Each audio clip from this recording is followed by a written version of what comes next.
अस्सलाम वालेकुम मेरे प्यारे प्यारे व्यूवर्स को मेरा प्यार भरा सलाम। मैं हूँ हफ्सा फरीद और आप देख रहे हैं मेरा YouTube channel Hafsa Farid cooking. उम्मीद करती हूँ आप सब खैरियत से होंगे, खुशबाश होंगे। आज मैं आप सबके लिए बहुत ही मज़े की और स्पेशल रेसिपी लेकर हाजिर हुई हूँ। ये रेसिपी आप बना लेंगे तो आप समोसे, पकोड़े, कचौड़ियाँ सब भूल जाएंगे। तो चलिए रेसिपी बनाना शुरू करते हैं। सबसे पहले बिस्मिल्लाहिर्रहमानिर्रहीम। 1 कप मूंगी की दाल है जिसको मैंने 4 से 5 दफ़ा अच्छे से धोया है और आधे घंटे के लिए भिगो कर रख दिया था। इसको हम जग में शामिल करेंगे और सिर्फ 2 चम्मच के करीब आपने पानी शामिल करना है और अच्छे से ग्राइंड कर लेना है। तो देखिए अच्छे से ग्राइंड हो चुका है। जग को अच्छे से साफ कर लेते हैं।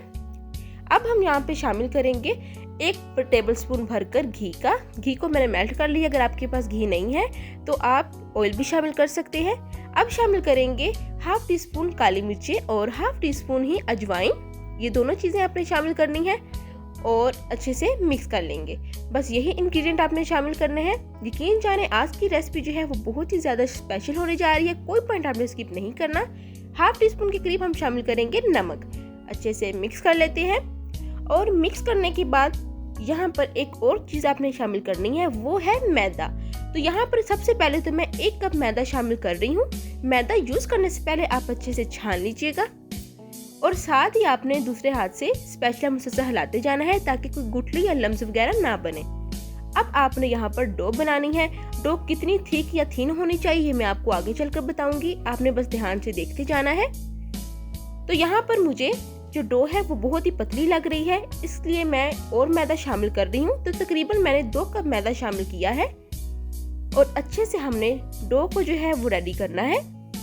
सबसे पहले तो मैं स्पैचुला की मदद से मिक्स कर रही हूँ। इसके बाद मैं हाथ की मदद से अच्छे से गूंदूंगी डो को ताकि एक परफेक्ट कंसिस्टेंसी हमें मिल जाए।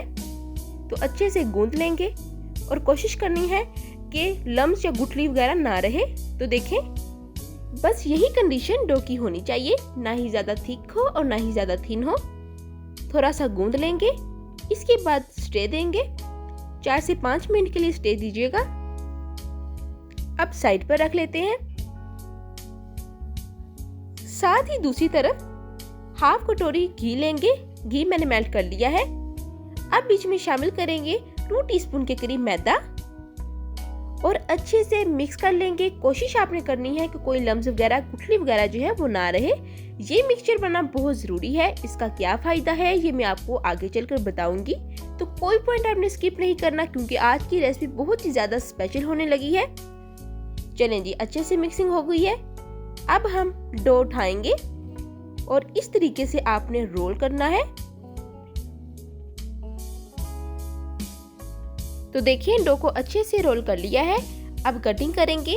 आप अपने चॉइस के मुताबिक कटिंग कर सकते हैं। मैं 1.5 इंच के फासले पर कटिंग कर रही हूँ और अब हम छोटे छोटे पेड़े बना लेंगे। पेड़े बनाने के बाद करना क्या है ये मैं आपको आगे चलकर बताऊंगी। तो देखिए सारे पेड़े बना लिए हैं। अब यहाँ पर मेरे पास एक बॉक्स है। तो मैं जो हूँ इस पॉइंट पर इनको स्टोर कर रही हूँ। तो ये सारे मैं बॉक्स में रख रही हूँ और इनको मैं स्टोर करके रख रही हूँ। आप भी स्टोर करके रख लीजिएगा, रमज़ान में आप आसानी रेडी कर सकेंगे। और अब कवर कर देते हैं। अब यहाँ पर मेरे पास 2 पेड़े हैं। इनको हम बेलेंगे। तो हल्का सा खुश्का लगाएंगे और फिर रोलिंग पिन की मदद से बेल लेंगे। आपने बिल्कुल बारीक सी रोटी बेल लेनी है। जब आपको लगे कि रोटी जो है वो रोलिंग पिन के साथ चिपक रही है, थोड़ा सा खुश्का लगा लीजिएगा। तो देखिए अच्छे से मैंने रोटी बेल ली है। अब जो हमने घी का मिक्सचर बनाया है वो ऊपर लगाएंगे। घी का जो मिक्सचर हमने रेडी किया है इसका फायदा ये होगा कि जब हम इनको फ्राई करेंगे तो बहुत ही अच्छी लेयर्स बनेंगी और बहुत ही अच्छे हमारे स्नैक जो है वो रेडी होंगे। तो इसलिए आपने घी जरूर लगाना है।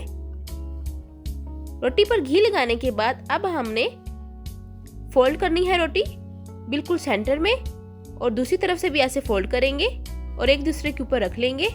अब दोबारा से घी लगाएंगे अच्छे से। घी लगाने के बाद अब एक साइड से फोल्ड करेंगे और फिर इसके ऊपर दूसरी साइड रख लेंगे। बिल्कुल ऐसे हल्का हल्का पुश करेंगे और अब दोबारा से बेल लेंगे, थोड़ा सा खुशका लगा लेंगे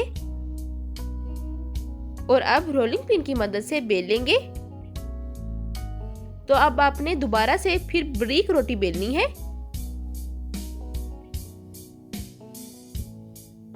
अच्छे से रोटी बेलने के बाद अब आपने करना क्या है, इसकी सबसे पहले साइड चेंज करें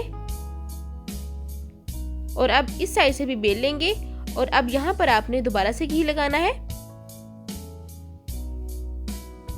घी लगाने के बाद हम दोबारा से फोल्ड करेंगे, तो पहले अच्छे से घी लगा लेते हैं। ये इतने मजे के स्नैक बनेंगे ना कि आप कचौरी, पकोड़े, समोसे सब भूल जाएंगे। बहुत ही अमेजिंग रेसिपी है, आपने जरूर ट्राई करनी है। तो इस तरीके से हम फोल्ड करेंगे, दूसरी तरफ से भी ऐसे ऊपर फोल्ड कर लेंगे। अब इसके ऊपर दोबारा से हम घी लगाएंगे।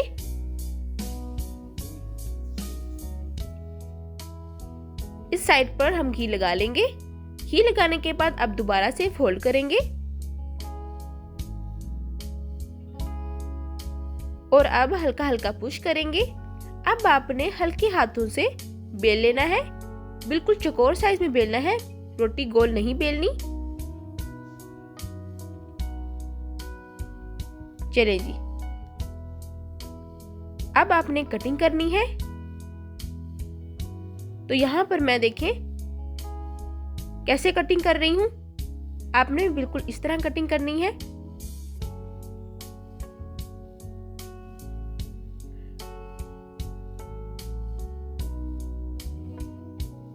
तो देखिए माशाल्लाह से हमारा जो है मेन स्टेप वो कंप्लीट हो गया है। अब इनको फ्राई कैसे करना है, ये भी एक टेक्निक है, ये भी आपको मैं बताऊंगी कि आपने कैसे इनको फ्राई करना है। अब आपने दूसरी तरफ पैन में ऑयल डालना है, ऑयल को अच्छे से गर्म करना है, फ्लेम आपने फिर बिल्कुल लो कर देना है और ये सारे स्नैक जो हैं वो आपने ऑयल में शामिल करते जाना है। और अब आपने पूरे 5 मिनट तक बिल्कुल लो फ्लेम पर आपने इनको कुक करना है। इसका फायदा ये होगा कि लो फ्लेम पर कुक करेंगे तो लेस आसानी ओपन हो जाएंगी। अगर आप हाई फ्लेम पर कुक करेंगे, एक तो ये अंदर से कच्चे रह जाएंगे, दूसरा लेयर्स भी नहीं बनेंगी और कलर भी चेंज हो जाएगा। तो यहाँ पर अब लेयर जो है वो अच्छे से कुक हो चुकी हैं। अब आप अपने टेस्ट के मुताबिक इनको कलर दे सकते हैं। पूरे 5 मिनट लगे हैं, बिल्कुल लो फ्लेम पर आपने इनको कुक करना है। और ये देखें कलर चेंज होने के बाद हमने फौरन ही इनको निकाल लेना है स्ट्रेनर की मदद से, ताकि इजाफी जो ऑयल है वो निकल जाए। तो देखिए माशाल्लाह से कितनी मजे की हमारी आज की जो रेसिपी है वो बनी है। इस पॉइंट पर एक प्यारा सा कमेंट कर दें, लाइक कर दें और मेरे चैनल हफ्सा फ्रीद कुकिंग को सब्सक्राइब कर लें। आपका बेहद शुक्रिया। अब हम डिश आउट कर लेते हैं। तो देखिए माशाल्लाह से बहुत ही आसानी के साथ हमारी आज की जो रेसिपी है वो रेडी हो चुकी है। अब आप शाम की चाय के साथ भी इसको खा सकते हैं, इसको सर्व कर सकते हैं या फिर आप रमज़ान के लिए भी स्टोर करके रख सकते हैं।